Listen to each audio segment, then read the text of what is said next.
for having me. Good morning, SARS. Good morning, everybody. It's a privilege to be in your midst this morning. I'm not taking this for granted. Thank you so much, Dr. Ibino, for uh, counting me worthy to be in the midst of this great and amazing leaders of the future. Thank you so much. And to all the students that are graduating as well, I wish you the best. I wish you success in all that you lay your hands upon as you go into the world. And I pray that whatever your heart desires are, the Lord will grant to you. So thank you for having me once again. My name is Mojisola today. I'm a lead consultant for First Call Resolve Consult, where we help families. We also help individuals how to channel uh, their ideas and how to be a better person as they move on in the world. So today I will be presenting on emotional intelligence in the workplace. As we all know, you're graduating, you're going to be in different phases of your workplaces, wherever you'll be. So I just want to give you some things that will help you in your workplace. As we all know that we are different people, we're different individuals, we're created differently. So we will have people that will not be, they will not act in a way that you will like sometimes. In as much as you too, you will not act in a way that some other people like as well. So these are the things I'll be talking about today are the things that will help you to be successful in your workplace. Not even only in your workplace, because emotional intelligence does not only help you in your workplace, it helps you as a total person, as a wholesome being. That's what emotional intelligence does for you. So, what is emotional intelligence? Is how we manage ourselves, how we handle ourselves and lead ourselves, and how we also handle our relationships. So, when I say how we manage ourselves, that is how you think, your thoughts, because you know that whatever you do every day when you woke up this morning, there are lot and thousands of thoughts that you've had in your mind. So, this and there are some emotions that have come out of you that have emanated from you as a being. Those are the things that emotional intelligence entails. So I will dive then into some of the things you need to know and some of the things you need to understand and how to understand people, how to work successfully with people, how to be able to accommodate people, how to adjust in your workplace, how to see your colleagues as not your enemy, but at least people that want the best for you, how to see your boss or how to see your lead coach or how to see your managers as people that you can work one in one with. So these are the things that we'll be talking about. And when we hear about emotions, like I said, we have thousands and thousands, over 5,000 emotions that we emanate every day. Talk of being hungry, talk of smiling, talk of laughing. Is it about you speaking with people? There are a lot of emotions that come out of whatever you do at that point in time. Sometimes when you're talking with people, you can have about 10 to 15 emotions that will be coming out of you, even unconsciously, that you won't know. But how you manage these emotions is what will give you a headway in your place of work. There was a research that was carried out about professionals, is it engineers, is it MBA players, even bankers, and they realized that everybody, every professional has about 115% IQ, intelligence quotients. They are so smart. So if you are in a class with people, like right now, you're graduating with all your classmates and everybody, that means everyone in your class is as smart as you are. But what makes you different and what makes you be ahead of the person that is in your class or your workplace is your emotional intelligence. How you use your emotional intelligence. Many people might think, I don't know, sometimes I don't know if I have emotions. I want you to, after maybe after this session or after the whole presentation for today, go to your room or just take a mirror, look yourself in the mirror for at least 5 minutes and see all the emotions that will be coming out of you. Even if you smile at the mirror or if you look at yourself and frown, you see all the kind of emotions that will be running in your mind, that will be running inside of you. How you're going to hold or how you're going to control this emotion is what will depict whether you're able to handle it well or you're not going to be able to handle it well. So all emotions are good. Sometimes people say, ah, is it good to get hungry? We all get hungry. But how do you handle your anger? How do you handle your anger? In your workplace, definitely many people are going to get you angry. Your, you might do something that does not even warrant you to warrant somebody to be angry at you, but they will be angry. People will be angry. Even you yourself, you'll be angry one way or the other. But how do you handle your anger? How you handle your anger is the tone of how you talk, is the tone of your facial description, your verbal, your non-verbal. Those are the things that will help you to manage your anger in your workplace. You cannot say because your boss or the person that is your manager is talking to you in a way, or your leader is speaking to you in a way, you have to respond in the same tone. Because I want you to understand that if somebody is coming with anger to you, it depends on how you take it. You may want to resist the anger, and you may want to put yourself into the anger. What do I mean by putting yourself into the anger? That is, you also want to get angry at that person at the same time. And when both of you are hungry at the same time, you won't get ahead. You won't even know how you're going to handle it because somebody else is already hungry. You two, you're coming with your hunger at the same time. So you need to know how to temper that atmosphere. You need to know how to put the heat down. And that's what makes you successful. The moment you discover that, oh, this person can handle anger very well. He knows how to handle his or her emotions properly. You see how you'll be portrayed in your place of work. It makes you to be to be ahead. It makes you to just some people will think, oh, this person is being promoted, or this person is getting this kind of job, or this person is being given a particular job description to do. But the truth is, because you are able to handle your anger properly, because anger is mostly communication, whether verbal or non-verbal, but most of the time it's verbal.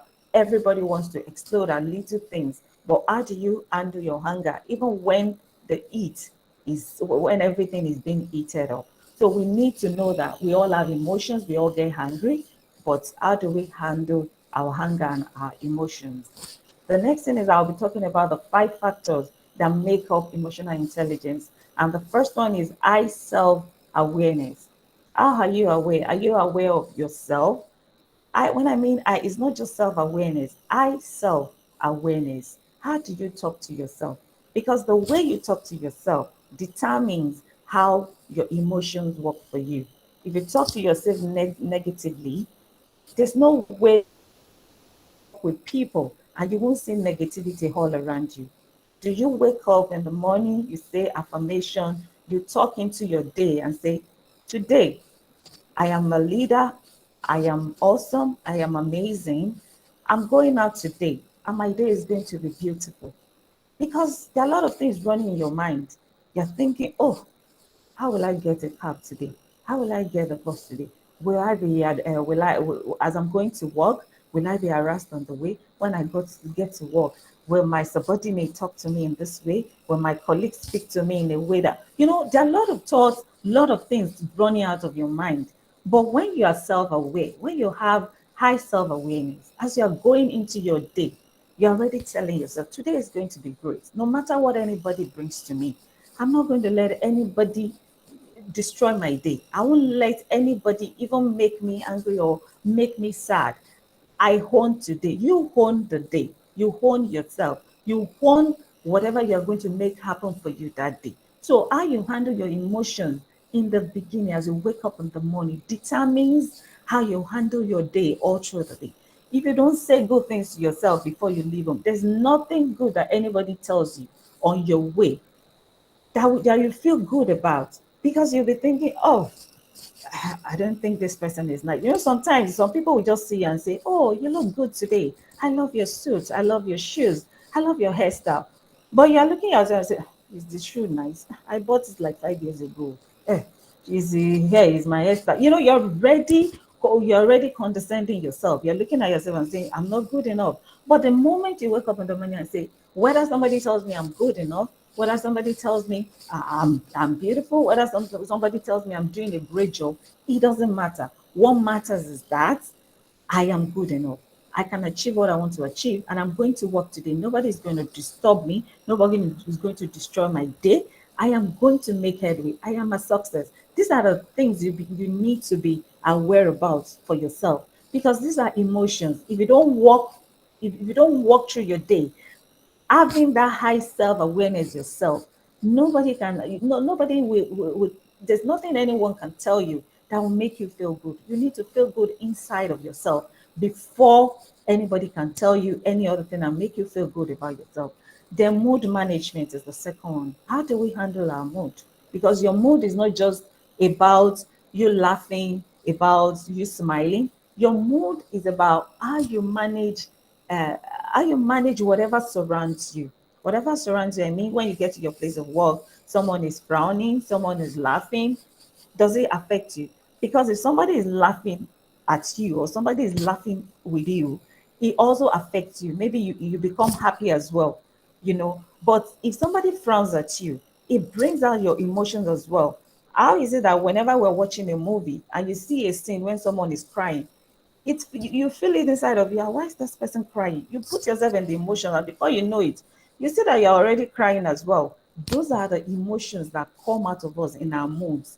How do we manage our moods? Do we flare up at any little thing? Do we think, oh, this person is talking about me? Sometimes people are giving you constructive criticism, but all you can see is that this person does not want me to be good. This person, the only thing the person sees about me is just bad things. But the truth is, if you look at it properly, you see that, okay, this person is telling you that you can do it this way. Probably you didn't do something, a job they gave you, you didn't do it properly, or it wasn't well, it wasn't entailed like the person needed it to be. But when the person was talking to you, can you go about it this way? Don't let your mood change as if the person is criticizing you or the person doesn't want the best for you. You need to tune into it and say, okay, let me listen properly. Because most of the time, we are waiting to talk and not to listen. And the moment we try to listen to whatever people are saying to us, you really listen carefully. You will see that most of the time they are letting you understand that I'm criticizing you constructively. I know there are some people that may be criticizing because they just want you to get angry, or they criticize based on, okay, maybe you are even good and they are not as good as you are. I know there are people like that. But because you are emotionally intelligent, you need to tune yourself to the fact that people are going to criticize you one way or the other, whether negatively or positively. But how do you handle that criticism? Do you see it as something constructive, or do you see it as something that you need to flare up on, or you need to see the person as, this person is bad. There's nothing I do that makes this person happy. Because you are going to the workplace, you need to understand this environment. People are not you. Everybody is different. So how you handle criticism is also part of emotional intelligence. Then self-motivation. Sometimes in your workplace, apart from constructive criticism or negative criticism, people are going to say, oh, you're not doing this well, you're not good enough, you're not this, you're not that. How do you motivate yourself by yourself? Sometimes you need to put yourself out of that environment. If your boss just finished talking to you about a project or something that you did not do well, you can just say, okay, after maybe the boss has finished speaking, put yourself out of that environment. Go to maybe just a quiet place and talk to yourself that, oh, this is who I am. I know I can do better. I know I can achieve this thing. No matter what my boss says, he's trying to give me ideas or give me some lessons or some instructions that will make me get better. But you need to self motivate yourself. Sometimes you don't even want to get up in the morning and go to work. It's sometimes it happens like that. You don't want to go, you just want to be by yourself, you just want to be alone.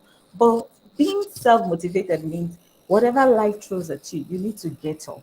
You need to get up again and redo it. There's nothing like failure. There's nothing like failure. I don't believe in failure. I believe you failed. And because you failed does not mean you can't be successful again.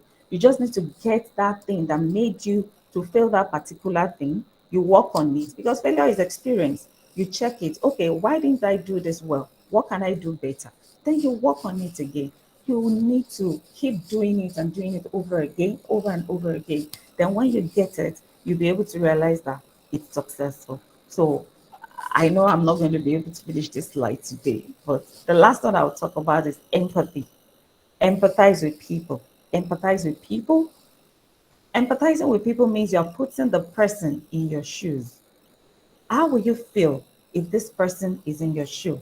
If you talk to somebody anyhow and you feel, oh, this person, and you realize that this person is not so happy, or you realize that after you have said that thing to the person, you look into yourself and say, what I did was wrong. I shouldn't have said that. You're putting yourself in that person's position. Or you look at yourself and say, what if somebody said that particular thing to me? How will I feel? Because apart from you having leaders, you also have people, your junior workers or your co-workers, your colleagues, or even people that are around you that are not as old as you are. How do you talk to them? How do you relate with them? These are emotional intelligence. These are the things you need to know in your workplace, that you need to empathize with people, put people in your shoes. What you know that you can't take, I don't think you should do it to other people. So these are the things you need to know in your workplace. Emotional intelligence is very wide. So I needed to just, compound it into something that I can really give to you to learn from. And I hope you have been able to learn some things out of what I just discussed right now, because it's already past 20 minutes. So I don't know if there are questions for me. Dr. Olatayo Lati. Thank you very much, Ma, for that wonderful presentation. Actually, I bought into your time, so you still have like 5 minutes more to spend with us before we start asking your questions. But that's fine. We will just go to the question and answer session. So for those of us online that has one or two questions to ask Mrs. Mojisola, we could just go ahead, drop it in the chat box, and we will pick it from there.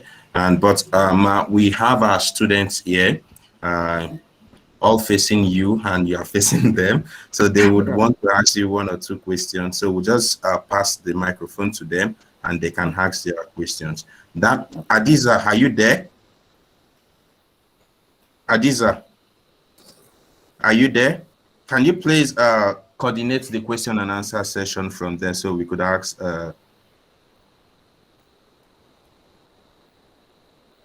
Damilare, are you there?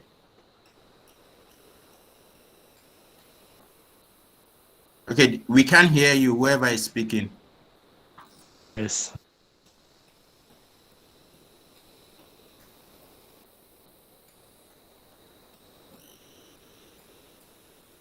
Whoever is speaking, please, we can't hear you.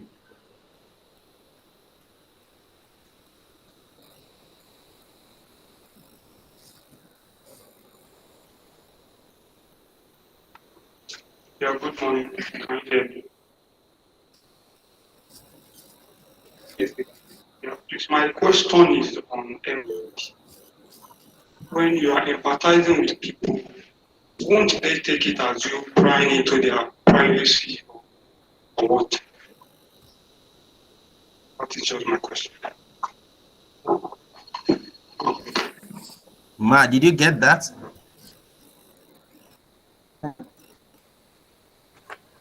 Hello, Ma, did you get that? Okay, he said, yeah, I think I heard it, but let me just reframe what he said. He said, when you're empathizing with people, wouldn't it look as if you are prying into their Privacy? business? Okay. Oh, okay. Empathizing is not you prying into people's privacy. Like I said, it's putting yourself in their shoes. Empathizing with people is you feel what they feel and you empathize with them. You're not going to be asking some questions that, okay, what's happening with your private life? What's happening with whatever you're going through right now? Number one, if people don't come to you with their problems, you don't need to ask. They said, where there's no problem, then you don't need to ask any questions. But empathizing with people is what you're doing to that person. Can you take it? That's empathy. What you're doing to that person, can you take that thing that you're doing to that person?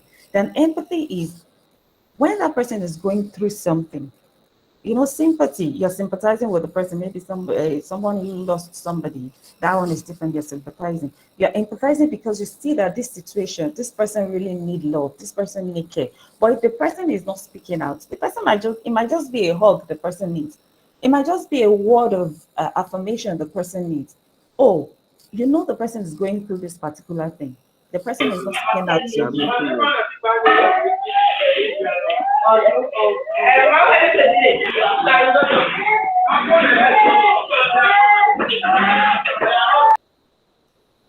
The person is Sorry not for talking that. to you, no problem. The person is not talking to you about what he or she is going through.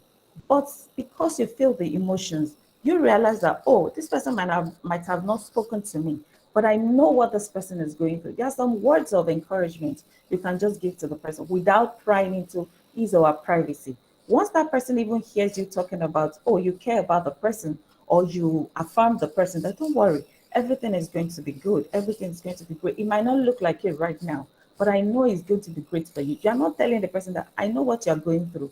I know this is happening to your life. So I want to empathize with you. But no, you know what's happening to the person quite all right.